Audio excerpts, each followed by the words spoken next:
Hi everyone, thank you for joining us in a weekly wrap-up webinar. I hope you enjoyed the previous webinar by our head of research, Alex, who was discussing overconfidence in personal trading. So that was quite interesting. If you have missed that, then you'll be able to tune in and watch it on YouTube shortly after. Today's webinar is going to be hopefully a fun webinar because this is Friday, so I hope you're going to enjoy your weekend in a couple of hours. But just to let you know on the topics, we're going to have an extremely fun and awesome quiz on the IMF. If not fun, then at least it's still going to be a quiz on the IMF by Bruno, our special guest from Research and Monitoring Group. Afterwards, we're going to provide you with an overview of the past 5 trading days and see what were the key events occurred this week. In addition, we will provide you with a market research on the Great Britain pound and finish up with some technical analysis on trade pattern idea on the euro dollar. But just to remind you, we do have the chat section on the left, so feel free to use that in case of any questions for us, in case for any comments, or in case of any technical difficulty. So hope everything is going to run smoothly. I also do encourage you to maximize the screen as we're broadcasting the webinar. That way you will be able to view everything in full size, or you can always double click on the images to view them in full screen. I do also suggest that you register to be able to use the webinar platform to its fullest capacity. But to kick off the webinar, I'd like to welcome Bruno onto the whiteboard. So welcome, Bruno. Thank you once again for joining us. My pleasure. Can you hear me? Yes, we can. So I still have that's my favorite place because I always have the fish there. Never wanted to ask what is this fish doing here, but I love it. So IMF. I'll try to be short, but we'll start with images. You know I love that. This is one image, this is another one, this is the third one, and the fourth one should come very quickly. Hopla! So I will let Gita play around with the images. I know she loves that. That's Thank the you, only Bruno. reason Very why she wanted to become a moderator is to be able to play with the images. So, well, it's damn easy. Which one of this building is the IMF building?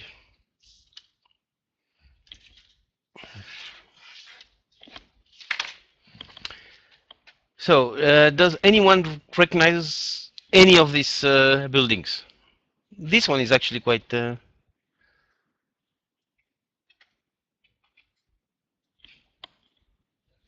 2, 3, 4 is UN. Yeah, actually, this one is the United Nations in New York. So then we have 1, 2, 3 in competition. Gita says 3. Eugenie says 2. Well, the first one, the one nobody wants, is the World Trade Organization. So we agree it's not this one. This one is the United Nations. By the way, the World Trade Organization is in Geneva. This one is in New York. It's the United Nations. Then we have 2 left. This one is in Washington, and it's the World Bank. That let us this one, the IMF, which is in, where is the IMF? DC. Well, DC means district, so it could be NY, it could be LA, Washington DC, exactly. Hup. Now, the creation of the IMF. Anybody has an idea? Okay, I'll give you 26, 46, 56, 76.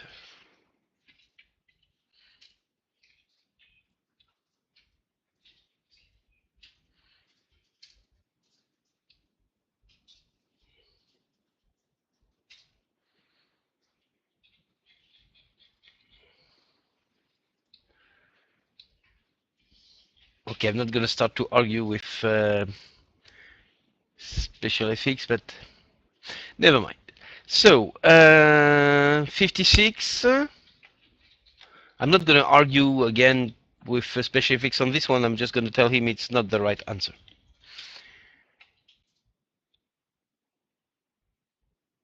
I have 44 here, which was not in my proposals. Choose your weapons. I will choose Bilboquet.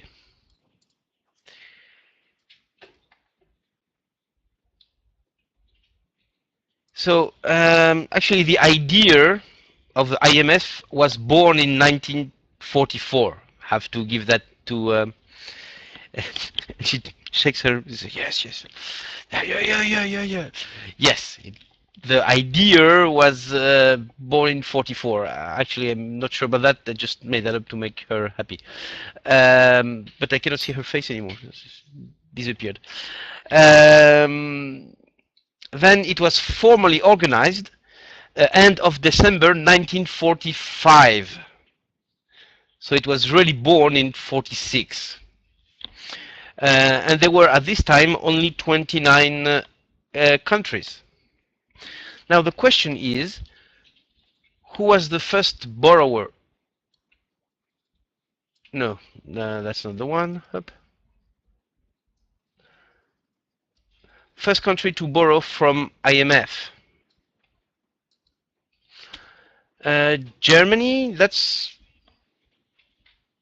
yeah, it could have been Germany. It's good thought, because this country was in big needs after the war. But Italy, no, definitely not Italy.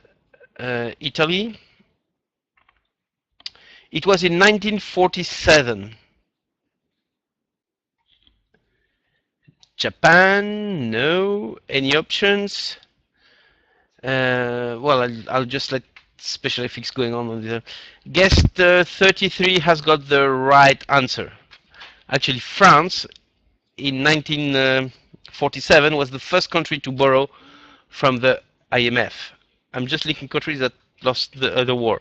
Well, unfortunately, the war is very costly for both sides, except for the ones that just like didn't have war on their own soil, like America. Uh, France was in big need because all its infrastructure has been bombed um, during during the whole war. So well done, guest 33. Now another question.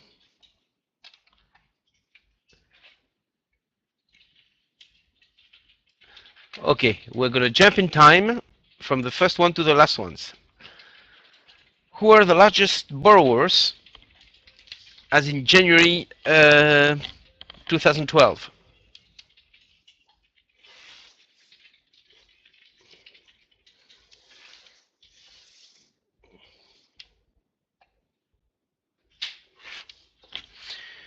We've got, not surprisingly, we've got the Greece, Portugal, Ireland, Greece, Portugal. Okay, so the largest one, not very surprisingly, was Greece. Just after that, Portugal, then Ireland, and who's the fourth one? We're looking now for the fourth and fifth one. Argentina, no. Romania.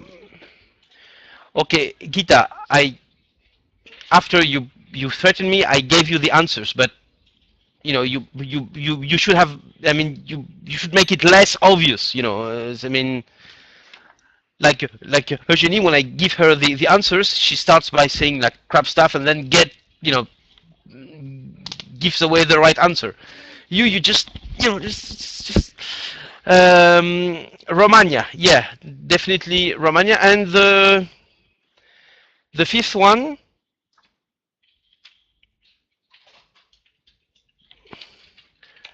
Hungary, no.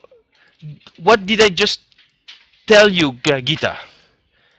So yes, it's Ukraine. No, but you have to let the other ones, look, write stuff, and just pretend. This is, um, so yes, it is Ukraine. So as January 2012, the largest borrowers from the fund were Greece, Portugal, Ireland, Romania, and Ukraine. Now, let's go to the managing directors. So, yeah, since 1946, how many managing directors did we have?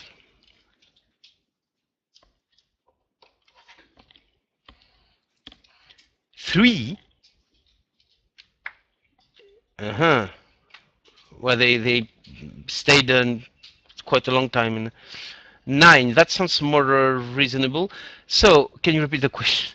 So, well, I give you the answers in order. I mean, um, so how many directors did the IMF had since its creation in '46?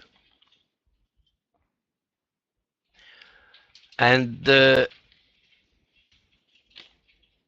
yeah, that's all the problem of Agita, because now she was waiting, and then Eugenia gave the right answer. Uh, she gave the right answer just before. So 11 is the right answer. Actually, it was 12. It was 10 plus one that was here just temporarily between the one that had to leave quite quickly and the one that arrived.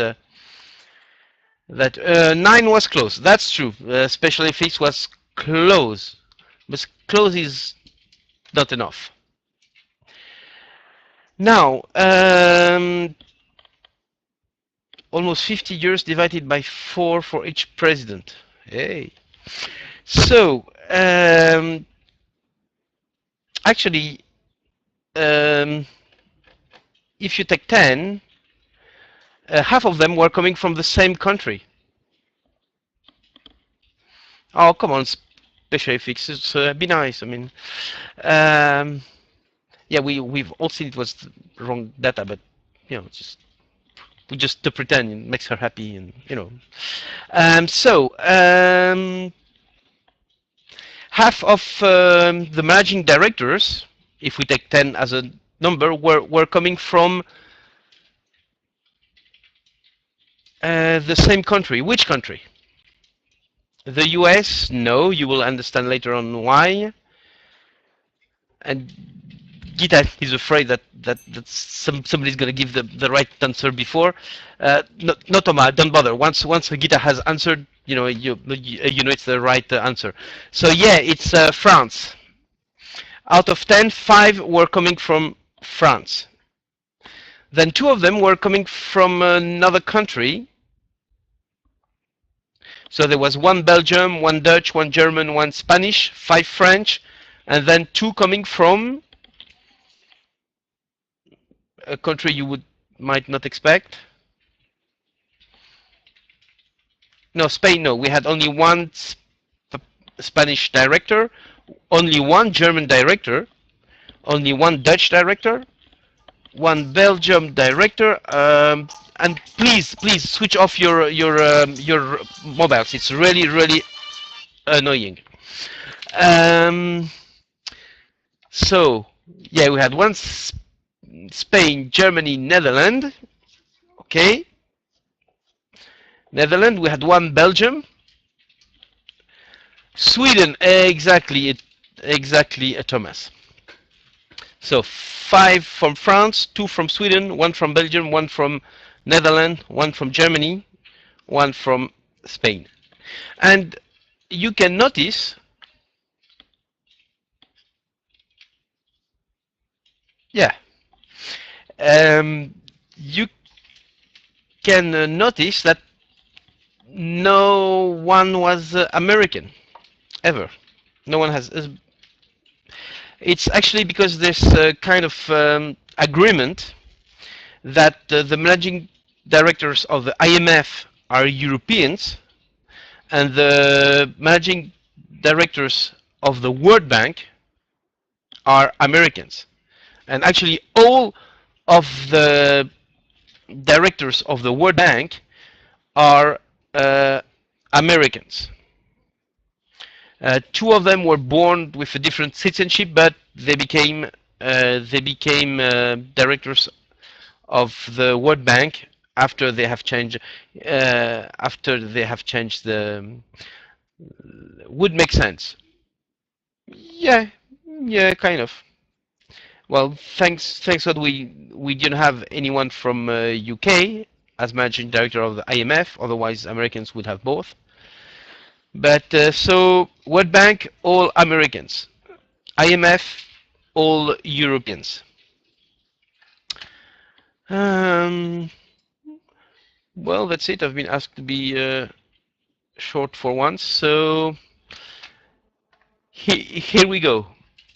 The building here in Washington, in Columbia District, to be more precise. Creation formally December 27, 1945. Largest borrowers in 2012, Greece, Portugal, Ireland, Romania, Ukraine. First country ever to borrow, France, and managing directors, all Europeans, 5 French. The 2 last ones actually were French.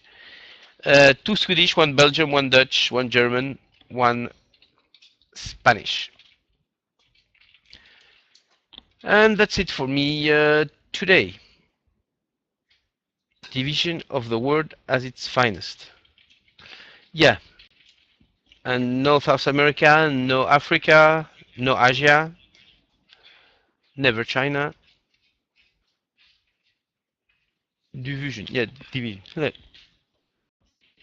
Thank you, Bruno. Can I ask you a few questions now myself, just to continue the wonderful spirit of quizzes? Can I, please, please, please? Yes, please. Great. As long I would still do it, but it's nice to receive your acknowledgement in any case. Okay, so my first question is, how much percent does the US contribute to the total annual IMF budget? Is it 15%? 20%, 25%, or 30%. Now remember, we do have guys, no answers yet. This is just for Bruno, but he can actually use the help of our lovely audience. He can use 50-50 as a hint, and he can always call a friend, but it's just better to ask somebody in particular from the audience. Well, first, uh, I suspect some of them of the people just to put anything just to lose me, but it depends if we speak about officially or what they actually give. Um, Let's try officially. and call Edgar. Okay, I would like to phone a friend, but I don't know which of my friends would know that, and the is available at the moment. I'll keep this joker for next time. So 15, 20, 25. Okay, so I can phone a friend, ask the audience, or go for 50-50. Well, the thing is that if I go for 50-50, you're obviously gonna let me with 25 and the 20 guitar. You know, this is So obvious. I don't even. Um, okay, so I'll say up, up. I'll say 20%. Let's go. And let's see what answers are correct. And it is in fact 20%. Congratulations, Bruno. This is one correct answer. You can don't do the victory dance now. You can do the victory dance after the quiz. So let's move on forward to the second question. When Greece obtained a bailout from the IMF totaling at $40 billion, how much came from the US? Is it 6 billion, 8 billion, 10 billion, or 12 billion dollars? What is your choice, Bruno? Okay, just a second. I'll call a friend. Um, just a sec. Looking for Adam. Okay, so I will call a friend. Just looking for his phone number now.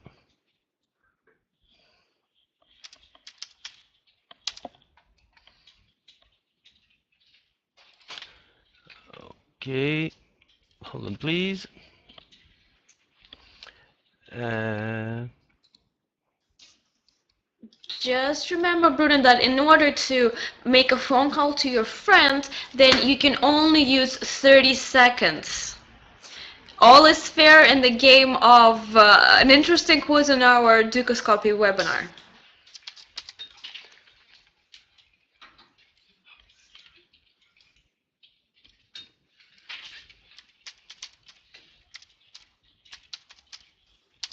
Are you using my Skype, Bruno?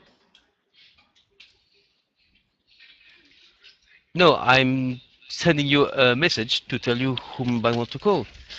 I'm not using your Skype. The message you just Okay. received was from me. I'll be glad if you could answer. Uh, I'm the one now that get to ask the questions.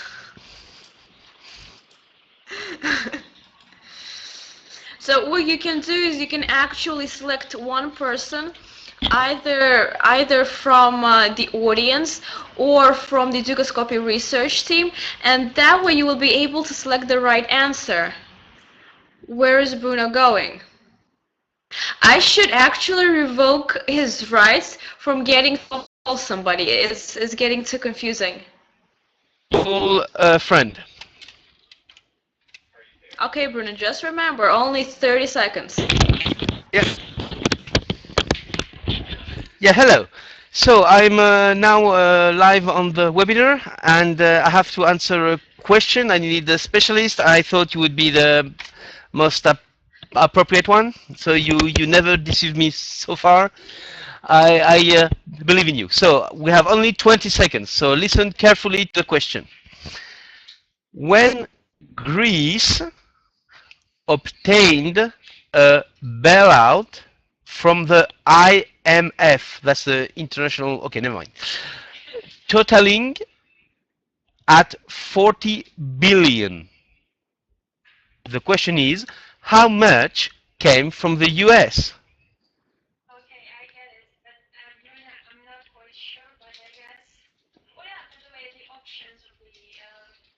So you have 6 million, 6 billion, of course, 8 billion, 10 billion, or 12 billion. Hello, Kristaps.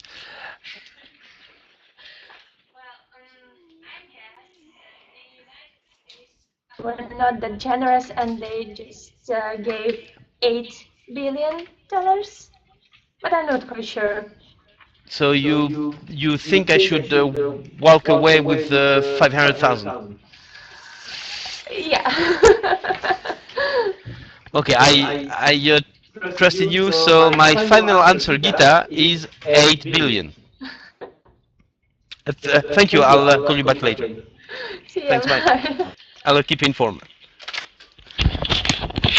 So yes, Okay, let's see if Zhenya was correct. So let's leave the possible two options. It's definitely not 12 billion. It's not 10 billion. So is it 6 or 8 billion? 6 or 8? It is if you selected 6 billion, then you would have lost, and this is incorrect. So the correct answer is 8 billion. So congratulations to Zhenya, and congratulations to Bruno for their wonderful team. And now we do have two more questions, so let us continue to an interesting question. Hopefully it will be quite easy as well. So the question is, what country has the lowest quota voting power in the IMF? Is it Brazil, Venezuela, South Korea, or Spain?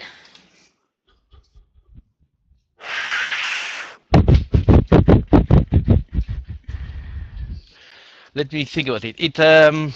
All the rules about voting has been rearranged in 2012,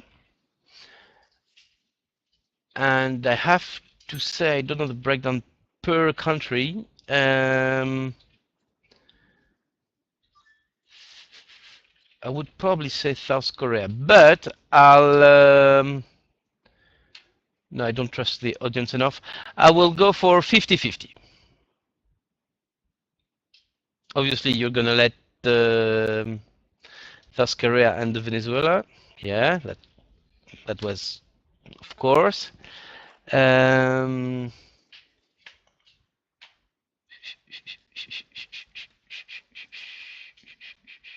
Actually, Venezuela announced they wanted to suspend their. They didn't do it, but they announced they wanted to suspend their participation.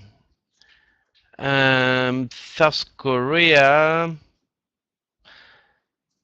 Well, it wouldn't be normal if Venezuela had more, because they're actually not going there anymore. So they're formally not really part of that. So okay, I'll go for 50-50. Not really. You already had 50-50. So sorry. So I'll go for South Korea. So let's see if that answer was correct. We do have Venezuela and South Korea, and if you would have selected Venezuela, then you would have been correct.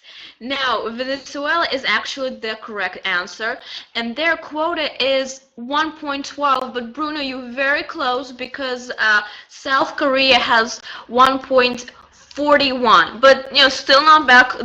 They're close together, and obviously the rest of the 66 countries, apart from the US, Japan, Germany, France, UK, China, Italy, Saudi Arabia, Canada, Russia, India, Netherlands, Belgium, Switzerland, Australia, Mexico, Spain, Brazil, South Korea, and Venezuela, the rest of the 166 countries, they have the overall quota of 28.39. But overall, Venezuela was actually the correct one.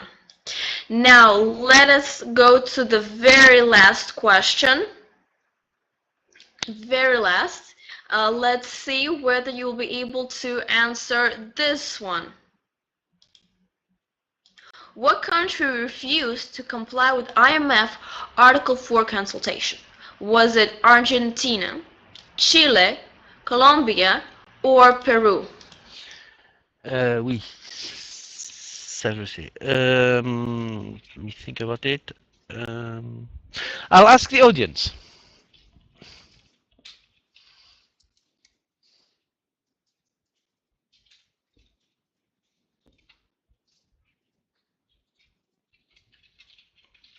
So, Eugenie, Chile.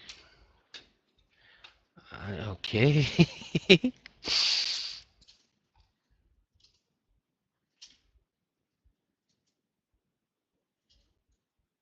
Yaroslav. No, Yaroslav is not in the.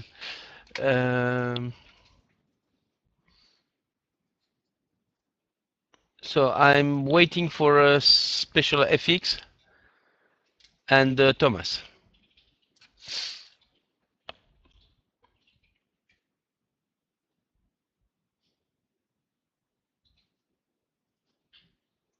So Thomas is not typing anymore, and special FX has disappeared. Weird. So no, Chile definitely no. Chile is a good. They're a good pool. No.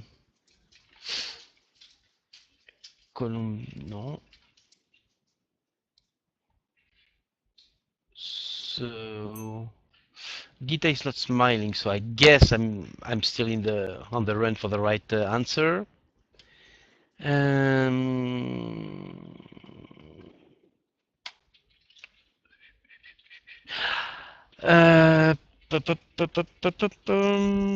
no, Argentina. Actually, you know, there's a hedge fund, an American hedge fund that has seized an Argentinian boat in Ghana. And they tried. Thomas says Peru. Christophe says France. Okay. My chat is not working. Am I the only one to find that weird?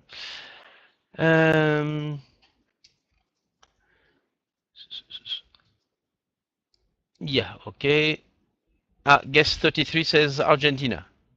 He's usually right.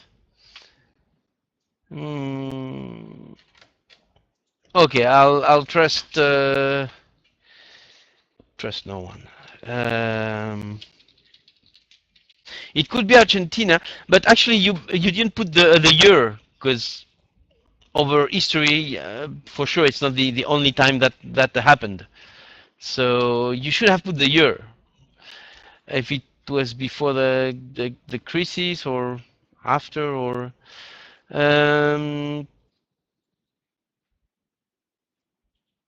so I'll go for Argentina. Yep. But again, it depends of the year. I mean, okay, let's go for Argentina. Okay, well, actually, you before left the Peru option, but in fact, it is Argentina. And just to remind you, the IMF article for consultation implies that the IMF tries to evaluate the country's economic state and forestall future financial issues. So Argentina actually did not want to be monitored, and they refused. The IMF wanted to apply sanctions, but didn't work. So overall, Bruno, I think you can do the victory dance, as long as it's not anything drastic. What do you Sorry, mean by didn't hear drastic? that. It's not What something too big. what do you mean by drastic? Something very, very big. Like small dance, like yay. Okay. Perfect.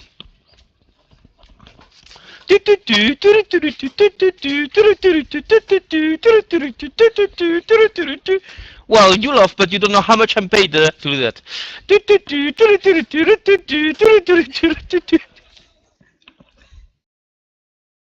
Okay, thank you, Bruno. Thank you. Well, thank you for the quiz. It was very interesting. And thank you for the wonderful victory dance.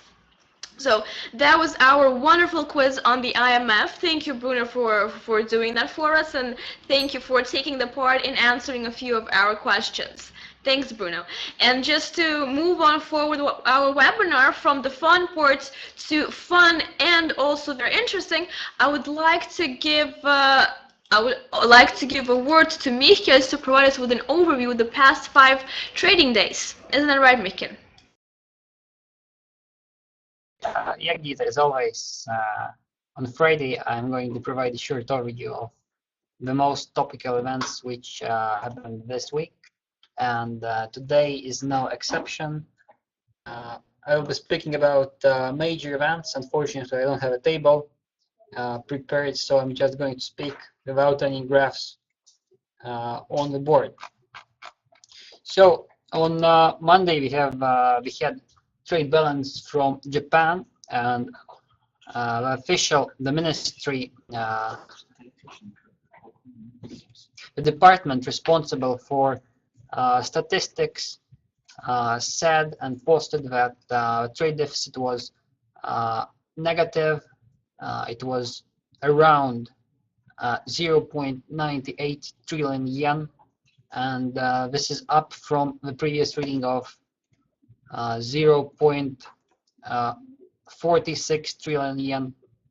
So we can see that the trade balance came negative after the previous month when it was also negative. So Japan currently has some difficult times in regards to trade balance. Balance of payments is still in the green. So overall, I would say that the Japan is currently on the brink of negative balance of payments. Still, money are coming to Japan, and less money are coming from out of Japan. So more or less everything is positive. In the meantime, Japan now exports more energy, and I'm speaking about oil, coal, and other energy resources, because obviously they closed nuclear plants after a disaster the previous year. So, speaking about events which happened on Tuesday, Canadian central bank left the benchmark rate at 1%. So nothing unexpected right here. And also on Tuesday we had core retails from Canada, and month-on-month retail sales rose 0.4% after gaining 0.5% in the previous month. So everything is more or less positive in the retail sector. And on Wednesday we had a bunch of negative data from the European Union, and we observed manufacturing PMI and services PMI contracting, specifically manufacturing in France contracted, and the index was at 43.5 points, and everything below 50 indicates contraction. So we have also observed German IFO business climate, which fell from 101.4 to 100, and this is below a forecasted reading of 101.5. So this data was also in the negative territory.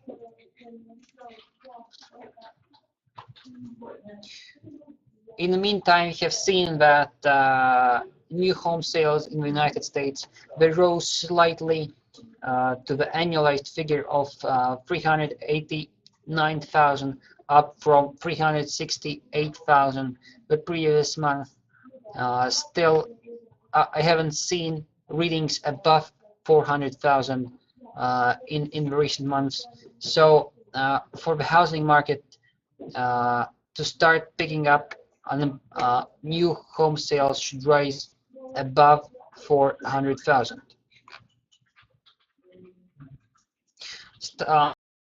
Unemployment claims on Thursday were in line with economists' consensus. They are hovering between 360,000 and 400,000. Specifically, we had a figure of 369,000. This is normal, not so good, not so bad. So and it's in line with consensus. So this hasn't affected the markets significantly. And what regards to UK economic growth, we have seen that UK economy expanded more than expected in the third quarter, and specifically by 1%. This is up from the previous reading of minus 0.4%. So the economy expanded in the third quarter by more than higher than expectations, and of course, this is positive data from the United Kingdom. We are currently waiting for GDP data from the United States. Okay, I just refreshed my economic calendar. I can see that US economic growth was 2% in the third quarter. So this is 0.1% higher compared to expectation of 1.9% growth. So the economy expanded faster compared to the previous quarter, and this makes me think that perhaps the annualized growth for this year will be slightly below 2%.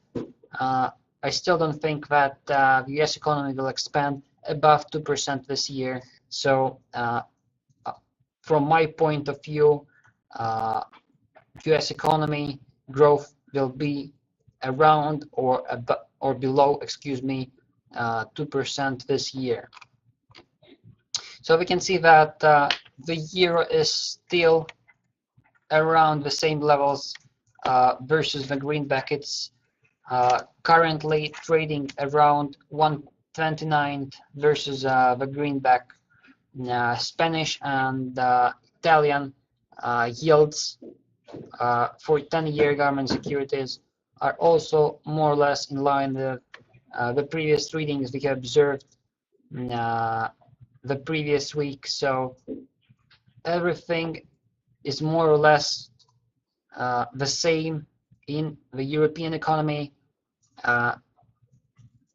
Still, I think that the European economy is going to contract further in the fourth quarter of this year, and in the beginning of the first quarter of 2013. It seems that for now and in the next 1 or 2 years, we will see only tepid growth in Europe, and it's unlikely that the growth will be fast in the recent few years, in the next few years. So I guess that's all for my part, and back to you, Gita. Thanks, Mickey. Can I ask you a quick question about the Spanish unemployment rate that rose today to a new record high, 25%? So, what do you think about the current situation? Since Mariano Rajoy, he actually believes that next year will be better and the unemployment rate will begin to decrease, whereas the majority of economists think the contrary. They believe that by the end of 2014, the unemployment rate might actually rocket to 27%, and the majority of them don't think the situation will get any better soon. So what are your thoughts on the matter, and do you think that this will finally push Spain, Mariano, to ask for another bailout, for a second European bailout? Thank you. Yeah, Gita. Spain is currently at the spotlight, and everyone await that it's going to ask for a second bailout. In the meantime, Mariano Rajoy is currently waiting on the sidelines. Excuse me. Yeah, Bruno was correct. So currently, Spain is waiting on the sidelines. Perhaps it's waiting to negotiate a better deal for a bailout. Obviously, if they're going to take a bailout, they will need to pay interest on it in any way. So currently, Rajoy awaits, and perhaps he thinks that the economic situation in Europe is going to get worse, and in this case, he'll be able to negotiate better bailout conditions for his nation. Speaking about unemployment rate, currently it's at 25%, as you already mentioned. For me, it's something unbelievable. I can't even think that every fourth citizen in Spain is unemployed, and this is why I personally think that a lot of people in Spain are just getting unemployed or registering for the status to get unemployment benefits. Of course, unemployment in Spain is quite high. I think it should be around 18 or 20, or perhaps slightly higher than 20%. But from my perspective, people are just applying for unemployment to get benefits from this, and unfortunately, I'm not so expert. I'm not an expert in this in benefits for unemployed in Spain, but I think that the sum is around 1,000 euros for the people who are left out of job. So people are getting unemployed, and immediately they're getting 1,000 euros per month, and they can live on this money for 12 months. So the question here is, why work if I can get 1,000 euros and just live my life at very comfortable conditions for this 1,000 euros? Speaking about higher unemployment, I think that it's going to get worse in Spain. So it's likely that the unemployment is going to tick up higher. So yeah, perhaps unemployment is going to get higher. And back to you, Gita.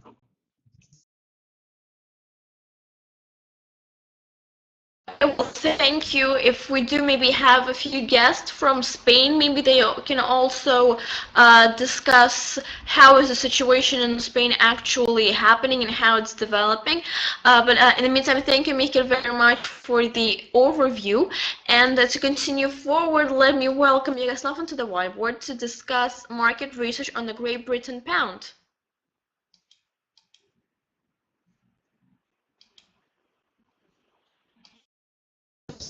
In today's market research, we'll be looking at behavior of the Great Britain pound for the last 5 trading days.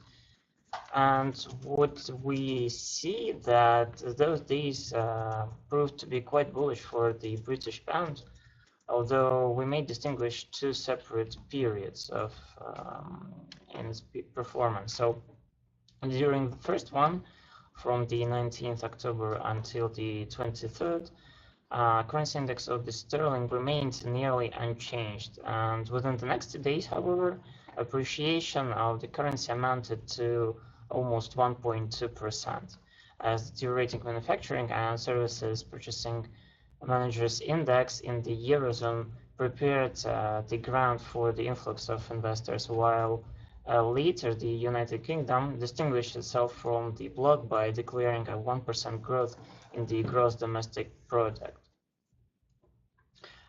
As a result, the pound outperformed all of its major peers, and it gains varied from 0.3% against the New Zealand dollar to more than 2.5% against the Swedish krona.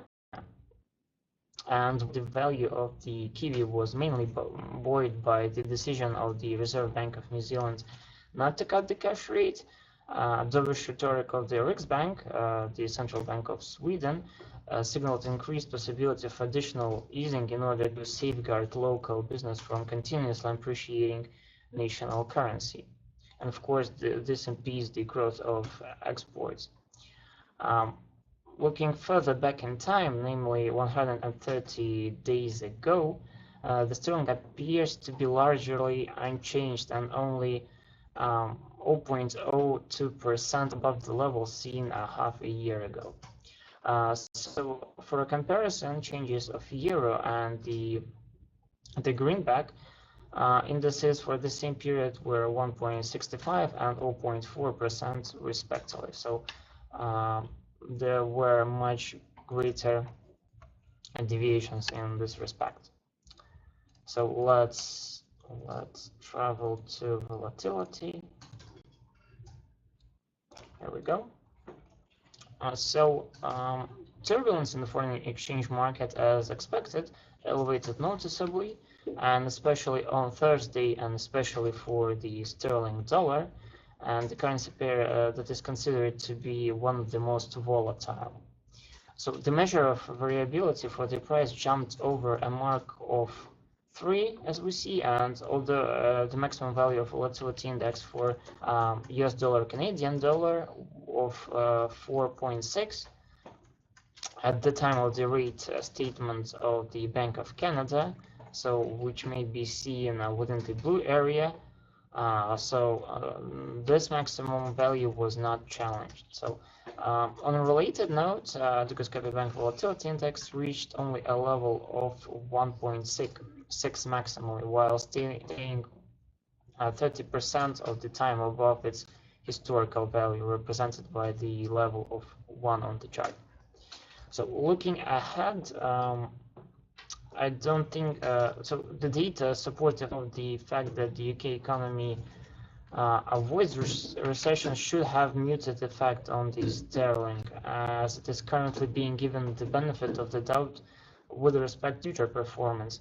And as a rule of thumb, there should be 2 consequent quarters of positive growth to be confident in recovery. Conversely, the news that refute improvement should have relatively greater effect. So if the growth is posted as 1.1% in the next quarter, I think it will have a quite subdued effect if compared to the effect if the growth is posted lower amount. So the lowest level of sensitivity among the exchange rates analyzed was exhibited by the euro franc, and its trading range continues to narrow. So accordingly, its volatility index attained a maximum value of 1.5 and remained beneath its historical value, the level of 1 for 87% of the study period. So the last slide I wanted to share with you concerns some of the correlations. So until the news that actually reflected the state of the British economy, the significance of the Great Britain pounds decreased gradually over the first 3 analyzed days. But once we got some positive data that reflected a very positive change in the tendency of the UK GDP, accordingly, I'll just point it out more. So the average correlation coefficient has soared, so up to 0.5. Just to clarify, the higher is the average correlation coefficient, which is the average of all correlation coefficients between the sterling crosses. By the sterling crosses, I mean those currency pairs with the British pound as a base currency and other as the price currencies. Yep, that's it from my side, and thank you very much for listening. And I believe the market research will be available in about 2 hours if you are waiting for it, of course. Thank you. Thanks, Yaslav. I do want to ask you a question about the Great Britain pound. Since yesterday we did receive the GDP news that were better than forecast and positively impacted the Great Britain pound. But what do you think about the future? Do you think that UK has in fact avoided a second recession? And how do you think it's going to continue moving? Yeah, sure. I do think that the recent move was a little bit overextended, and just to reiterate my recent thoughts of the thing that for the GDP growth to signify recovery, we should 2 consecutive quarters of growth. So for now, we have only a one quarter of growth in UK GDP. If the tendency is prolonged, and at the end of this year we will see the same positive numbers, then the market is of course correct. But I do not think that the reaction will be noticeable in the markets then. Maybe a little bit, the sterling will move a little bit to the upside, but the effect should be quite muted. On the other hand, if the expectations of the markets are not supported by some of the other indicators, by the way, the gross domestic product is a coincidental indicator, so and we could compare it to some other lagging or some other indicators. This might provide us with a more wide and more objective picture that persists in the UK economy. So, but the general thought is that the negative data will have a much greater impact on the value of the sterling. So this is what I wanted to say. Thank you yourself so much. No other questions, so let me just continue our today's webinar and move on forward. Thank you, so that was interesting opinion. So to move on forward, why is Thomas laughing? That's just very disturbing. But thank you, Yaroslav. And just to move on forward, let me continue our today's webinar with Thomas, who's making me laugh by laughing. So that's always nice. So people can just smile and laugh, and they make other people laugh. Isn't that right? Okay, so Thomas, your trading pattern idea is on the euro US dollar.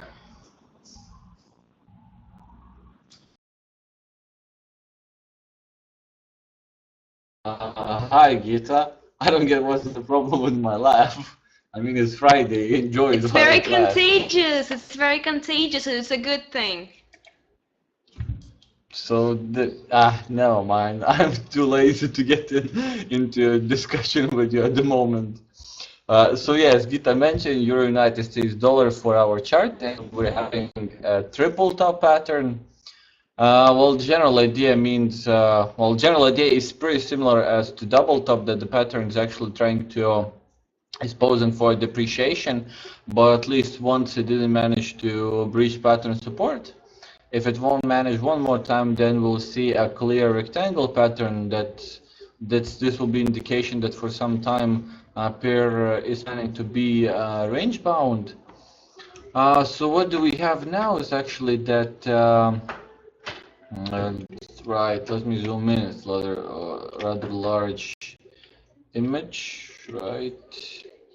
So what do we have right now is, if you take a look at technical indicators, on 4-hour and 1 day, the most relevant ones will actually get a neutral indication, but I would pay attention maybe to stochastic, which indicates that we might, the pair might have reached a turning point, and we'll see appreciation of the pair, but on the same hand, it might that it's actually just giving a buy signal, which is actually, if I recall correctly, rather weak, just below the critical values, because it's still approaching patterns support.